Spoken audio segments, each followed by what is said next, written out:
पैसा। आज आपके पास चाहे कितना भी पैसा हो, आपकी कितनी भी सैलरी हो, आप चाहे कितने भी रईस ही क्यों ना हो, पैसा एक ऐसी चीज़ है जिसको अगर समय रहते आपने ना समझा तो आने वाले समय में आपकी जो छोटी छोटी फाइनेंशियल मिस्टेक्स हैं ये आपको कहाँ पर लाके खड़ा कर सकती हैं, आप इसका अंदाज़ा भी नहीं लगा सकते। इन शख्स को आप जानते हैं? ज़रूर जानते होंगे, लेकिन अगर फिर भी नहीं जानते हैं तो मैं आपको बता देता हूं। इनका नाम है सुशील कुमार। ये वो शख्स हैं जिन्होंने 2011 के केबीसी में 5 करोड़ रुपए की धनराशि जीती थी। तो अगर हम कैलकुलेट करें तो टैक्स वैक्स कटा के इनके पास जो फाइनल अमाउंट इनको मिला था वो मिला था 3.6 करोड़। 3 करोड़ 60 लाख रुपए इनको जीती हुई धनराशि के रूप में इनको अपने बैंक खाते में मिले थे। और क्या आप जानते हैं सुशील कुमार जी आज के समय में क्या कर रहे हैं?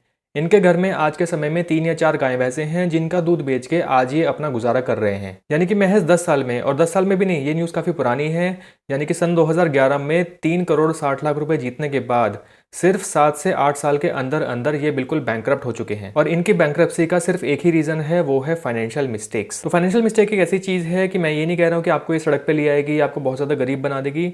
फाइनेंशियल मिस्टेक एक ऐसी चीज़ है जिससे आप कभी अमीर नहीं बन पाएंगे, इसकी भी पूरी गारंटी है। जैसे आप आज स्ट्रगल कर रहे हैं, आज से 20 साल बाद या 30 साल बाद भी आप अपने आप को ऐसे ही खड़े होकर ऐसे ही स्ट्रगल करते हुए देख रहे होंगे। तो बिना टाइम वेस्ट के बात करते हैं उन 15 फाइनेंशियल मिस्टेक्स की जिनको आपको जिंदगी में कभी नहीं करना चाहिए, और आपके लिए बेहतर यही होगा कि आप उनको आज से ही करना बंद कर दें। मेरा नाम है रंजन, आप देख रहे हैं योर एवरीडे गाइड। आइए स्टार्ट करते हैं।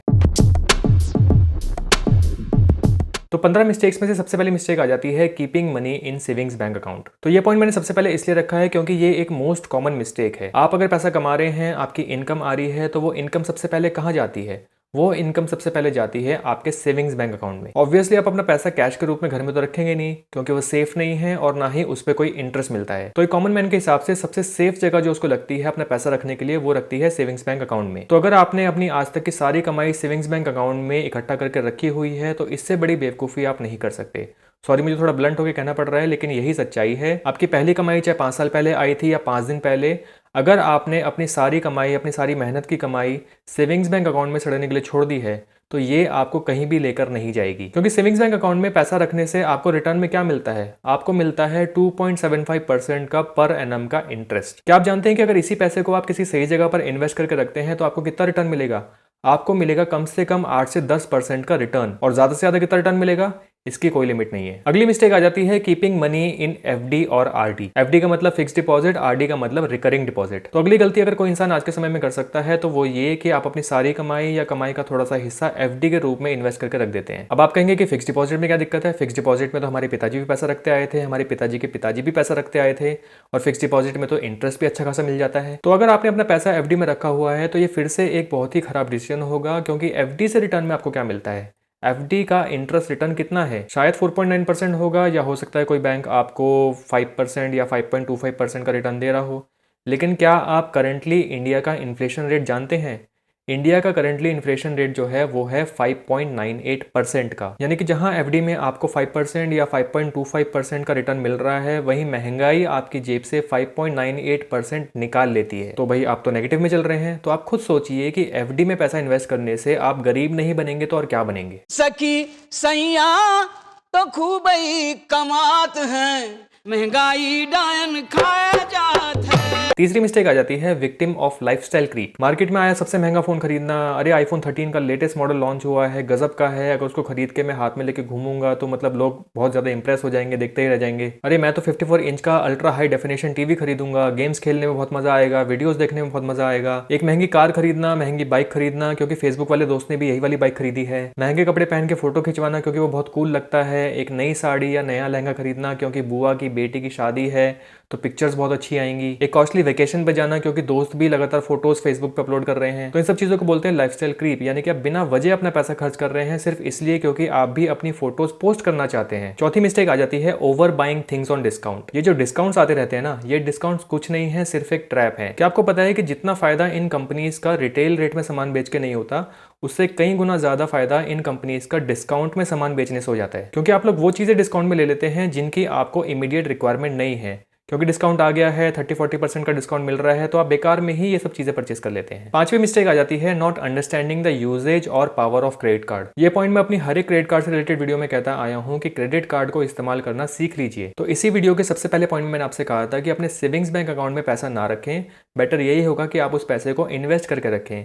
तो अगर आपके सेविंग्स बैंक अकाउंट में पैसा नहीं है तो ऐसी जगह पर आपको सबसे ज्यादा हेल्प करता है क्रेडिट कार्ड, क्योंकि क्रेडिट कार्ड से जो आपका पैसा मिलता है वो बिल्कुल फ्री का पैसा है, वो आपका अपना पैसा नहीं है। तो अगर आप अपने सेविंग्स बैंक अकाउंट में पैसा नहीं रखते हैं तो यहाँ पर आपको क्रेडिट कार्ड काफी ज्यादा हेल्प करता है। आप अपने सारे खर्चे क्रेडिट कार्ड से निकाल सकते हैं और क्रेडिट कार्ड का जो बिल आता है उसकी रीपेमेंट के लिए आपको 40 दिन का समय मिलता है, यानी कि 40 दिन तक उन पैसों को आप कहीं पर इन्वेस्ट करके पैसा बना सकते हैं। और जब भी क्रेडिट कार्ड का बिल आता है तो उस बिल की रीपेमेंट आप अपने हिसाब से जैसे चाहे वैसे कर सकते हैं। इन्वेस्टेड पैसे से आपको अच्छा रिटर्न भी मिलेगा, क्रेडिट कार्ड आपको रिवॉर्ड पॉइंट भी देगा और जो डिस्काउंट्स मिलते हैं वो अलग। वहीं अगर हम डेबिट कार्ड की बात करें तो डेबिट कार्ड एक ऐसी चीज है जिसको आप बिना सेविंग्स बैंक अकाउंट में पैसा रखे इस्तेमाल नहीं कर सकते। डेबिट कार्ड कुछ नहीं करता, सिर्फ आपका सेविंग्स बैंक अकाउंट से पैसा खाली करता है और बदले में रिवॉर्ड पॉइंट्स या डिस्काउंट के नाम पे आपको कुछ खास बेनिफिट्स नहीं मिलते। सिक्स्थ मिस्टेक आ जाती है no medical insurance for yourself and your family. आपके परिवार में किसी को भी होने वाली एक बीमारी आपकी जिंदगी भर की सेविंग्स खत्म कर सकती है। एक उदाहरण आपने जो अभी पेंडेमिक चल रहा है इसमें आपने देख ही लिया होगा कि एक बीमारी कितना नुकसान कर सकती है। क्या आप जानते हैं कि कोरोना का एक मीडियम लेवल हॉस्पिटल में इलाज कराने का कितना खर्चा आ सकता है?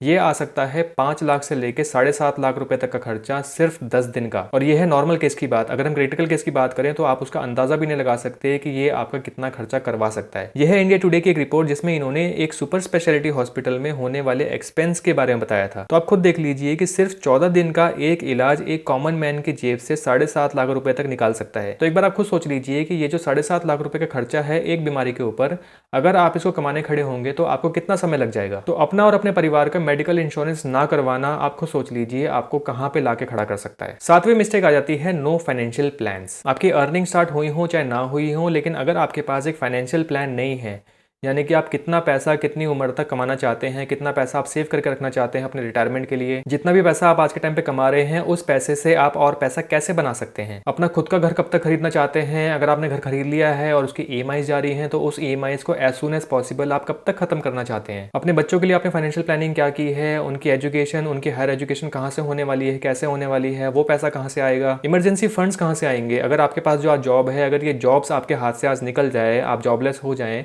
तो आप कितने दिन तक सर्वाइव कर सकते हैं। भगवान ना करे कोई इमरजेंसी अगर अचानक से आ जाए तो इमीडिएटली पैसा कहाँ से आएगा।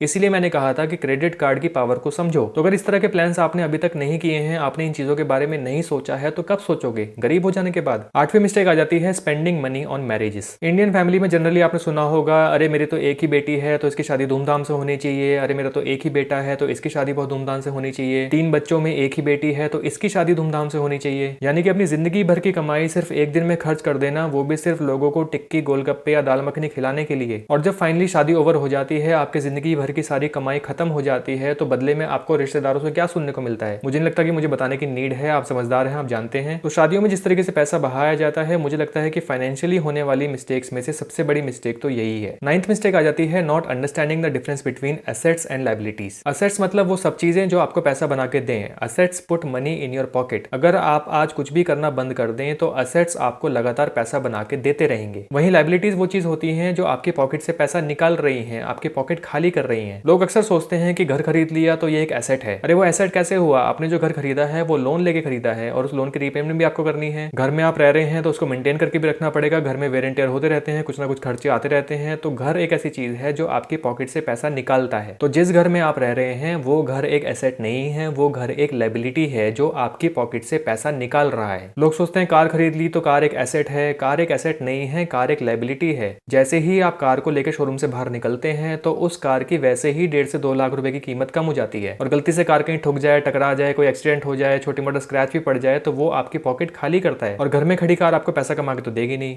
तो ये जो एसेट्स हैं और जो लायबिलिटीज हैं इनको अच्छे से समझना जरूरी है। बेटर यही होगा कि आप ज़्यादा से ज़्यादा एसेट जनरेशन में ध्यान दें, कुछ ऐसी चीज़ों में पैसा लगाएं जो आपको बदले में रिटर्न में एक इनकम जनरेट करके देती रहे। और वहीं जितना हो सके आपको लायबिलिटीज़ कम से कम रखनी चाहिए, अपने लोन्स को, अपने डेप्ट को कम से कम रखना चाहिए, जिससे कि आप एसेट जनरेट कर सकें और आपके जो खर्चे हैं वो कम से कम हो जाएं। 10th मिस्टेक आ जाती है buying only what is cheap. कोई चीज़ सस्ते में खरीदना एक मिस्टेक कैसे हो सकती है? मतलब आप भी सोचेंगे कि एक तरफ मैं कह रहा हूँ कि महंगी चीज़ मत खरीदो और दूसरी तरफ मैं कह रहा हूँ कि सस्ती चीज़ खरीदना एक मिस्टेक है। तो यहाँ पर आपको सस्ती चीज़ और बेस्ट वैल्यू, इन दोनों चीज़ों में डिफरेंस समझना पड़ेगा। सस्ती चीज जरूरी नहीं है कि बेस्ट वैल्यू भी हो, यानी कि आप जितना पैसा खर्च कर रहे हैं आपको सोचना चाहिए कि जो पैसा आपने खर्च किया है क्या बदले में आपको उतने ही वर्थ का आइटम मिला भी है कि नहीं मिला। हो सकता है आप बहुत सस्ते जूते खरीद लें लेकिन हफ्ते या 10 दिन बाद वो जूते फटने लगे। हो सकता है कि किसी बहुत सस्ते रेस्टोरेंट में जाके आप खाना खा लें और खाना खाने के बाद आप बीमार पड़ जाएं, तो जितना पैसा बचा नहीं था उसका 10 गुना पैसा आपकी बीमारी में खर्च हो जाए। तो सस्ती चीज और बेस्ट वैल्यू आइटम, इन दोनों में डिफरेंस समझना बहुत जरूरी है। तो हमेशा किसी भी चीज का बेस्ट वैल्यू होना इंपॉर्टेंट है क्योंकि उसी चीज में आप अपना पैसा बचा सकते हैं। 11th मिस्टेक आ जाती है नॉट अंडरस्टैंडिंग इन्वेस्टमेंट। इन्वेस्टमेंट को समझना बहुत जरूरी है। पैसे से पैसा कैसा बनाते हैं, आप जितनी जल्दी ये चीज सीख जाएंगे उतना ही आपके लिए अच्छा होगा। हो सकता है कि आप अगर अपने पिताजी से पूछें कि जो पैसा आपने कमाया है उस पैसे का आप क्या करें, तो 90% केस में हो सकता है कि आपसे वो ये कहें कि आप इस पैसे को एफडी में डाल दो, क्योंकि उनके हिसाब से वही सबसे सेफ ऑप्शन है। हो सकता है कि आप अगर अपने पिताजी से पूछने जाएं कि क्या आप एक क्रेडिट कार्ड बनवा लें, तो 98% चांसेस में मैं गारंटी से कह सकता हूं कि आपके पिताजी आपको यही बोलेंगे कि बेटा क्रेडिट कार्ड बनवाने की गलती कभी मत करना। अगर आप अपने पिताजी से या उन्हीं की एज के किसी इंसान से अगर आप ये पूछेंगे कि क्या मैं स्टॉक्स में इन्वेस्ट कर लूं, तो 99% चांसेस ये हैं कि आपको ना ही सुनने को मिलेगी। तो अपने इन्वेस्टमेंट को, अपने पैसे को खुद समझना बहुत जरूरी है। तो बेटर यही है कि आप जितनी जल्दी ये नॉलेज गेन कर लें आपके लिए उतना ही अच्छा होगा। 12th मिस्टेक आ जाती है not doing investment on time. Investment की बात चली रही है, तो अगर आप समय रहते सही समय पर अगर आप अपना पैसा सही जगह पर इन्वेस्ट नहीं करते हैं तो ये एक बहुत बड़ी गलती है जो आप कर रहे हैं। अर्ली इन्वेस्टमेंट्स का मतलब है कि अगर आप अपने अर्ली 20s में ही इन्वेस्टमेंट्स के बारे में सोचते हैं और एक्चुअली में छोटे छोटे इन्वेस्टमेंट्स करना स्टार्ट कर देते हैं तो ये आपकी आने वाली लाइफ के लिए बहुत ही अच्छा है। बट ये भी सच है कि it's never too late to start something good. तो अगर आप अपने अर्ली 20s में इन्वेस्टमेंट्स नहीं भी कर पाए हैं तो कोई बात नहीं, आज ही से इसके बारे में सोचना स्टार्ट कर दें। 13th मिस्टेक आ जाती है not discussing money with family. अभी कुछ समय पहले मैंने एक बुक पढ़ी थी जिसका टाइटल था रिच डैड पुअर डैड। इस बुक का नाम आपने जरूर सुना होगा। तो इस बुक के जो ऑथर हैं रॉबर्ट कियोस्की, इन्होंने इस बुक में कहा था कि rich discuss money on dinner table while poor not. तो ये बात मुझे 100% बिल्कुल सही लगी, क्योंकि डिनर टेबल एक ऐसी जगह है जहां पर आप अपनी फैमिली के साथ एक अच्छा समय बिताते हैं, आप वहां पर बिल्कुल फ्री होकर बैठते हैं। तो वही एक ऐसी जगह है जहां पर आप अपनी फैमिली के साथ पैसे के बारे में डिस्कशन कर सकते हैं। तो अगर आप अपनी फैमिली या अपनी वाइफ के साथ मनी रिलेटेड या असेट्स जनरेशन रिलेटेड बातें नहीं कर रहे हैं तो मुझे लगता है कि यहाँ पर आप एक गलती कर रहे हैं। 14th मिस्टेक आ जाती है investing what is left not spending what is left. अक्सर लोग क्या करते हैं कि जैसी सैलरी आती है तो सबसे पहले उस सैलरी से अपने सारे शौक पूरे करते हैं। महंगा मोबाइल फ़ोन खरीदना, महंगे कपड़े खरीदना, पार्टी करना, घूमना फिरना। उसके बाद अगर कहीं पर 4-5 हज़ार या 10 हज़ार रुपये बच जाते हैं तब जाकर वो इन्वेस्टमेंट का नाम लेते हैं। और अगर 4-5 हज़ार रुपये की म्यूचुअल फंड की SIP कट जाती है तो रोते हैं कि अरे 5 हज़ार रुपये तो म्यूचुअल फंड में कट गए, अरे 5 हज़ार रुपये तो मेडिकल इंश्योरेंस का जो प्रीमियम था उसमें कट गए, अब तो कुछ बचा ही नहीं। तो मेरे ख्याल से आपके लिए बेटर यही होगा, आपके फ्यूचर के लिए बेटर यही होगा कि आपकी जब भी इनकम आती है तो उस इनकम का एक पार्ट सबसे पहले इन्वेस्टमेंट में लगाएं।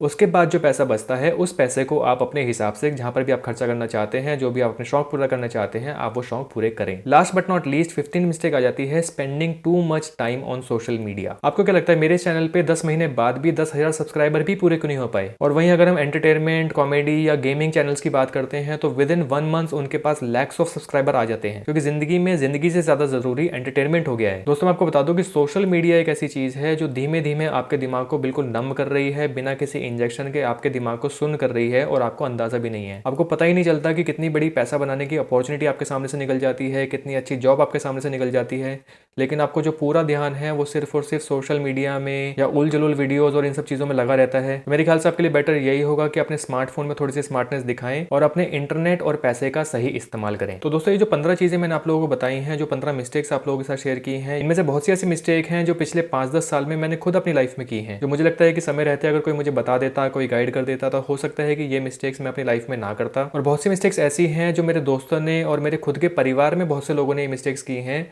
और आज 20 साल बाद, 25 साल बाद भी वो लोग वहीं पर खड़े हैं जहां वो पहले खड़े थे। तो आई होप ये जो 15 चीज़ें मैंने आपको बताई हैं, इन चीज़ों से आपको कुछ सीखने को मिला होगा, आपको कुछ लर्निंग मिली होगी और आप अपनी लाइफ में इनको इंप्लीमेंट करके इन मिस्टेक्स को करने से बचेंगे। तो इन मिस्टेक्स में से कितनी मिस्टेक्स आपने अपनी लाइफ में की हैं ऑनेस्टली मुझे कमेंट सेक्शन में बताएं। और अगर ये वीडियो आपको पसंद आई है तो इस वीडियो को लाइक करके मुझे बताएं और चैनल को सब्सक्राइब करना मत भूलिएगा। Thank you for watching.